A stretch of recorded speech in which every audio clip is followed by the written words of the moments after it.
Hey, I'm James at JBS, and we got our KRX reverse override and our bolt and our O-ring.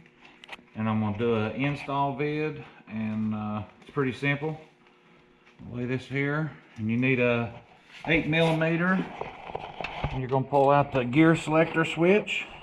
And before you do this, put your selector on the inside and high, and pull your bolt, and then just rotate this back and forth and wiggle it out, and your O-ring is going to stay in there every time off of this piece. So you're going to pop your O-ring out,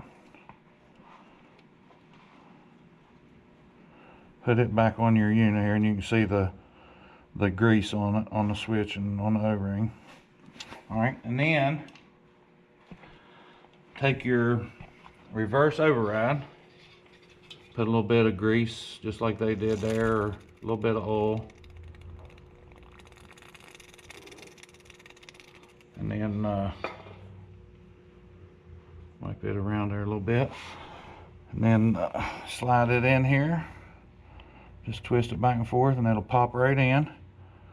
And then take your switch, I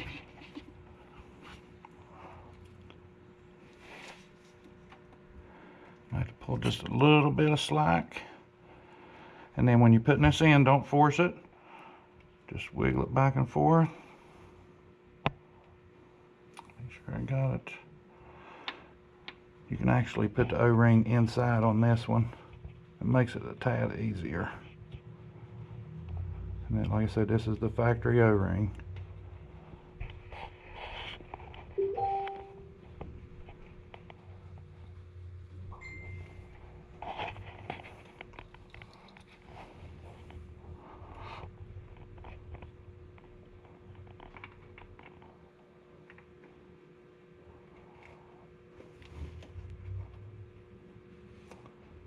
Alright, and then just wiggle it back and forth, let it go in.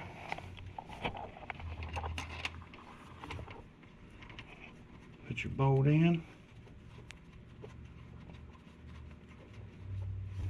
Alright, now this is a plastic switch, so don't over tighten it.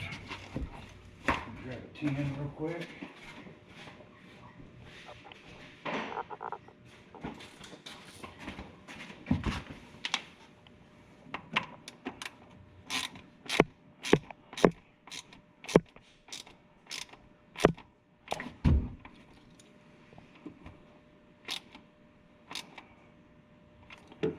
And there you go. Now, once that's in, your gear selector on the ignition is gonna read high.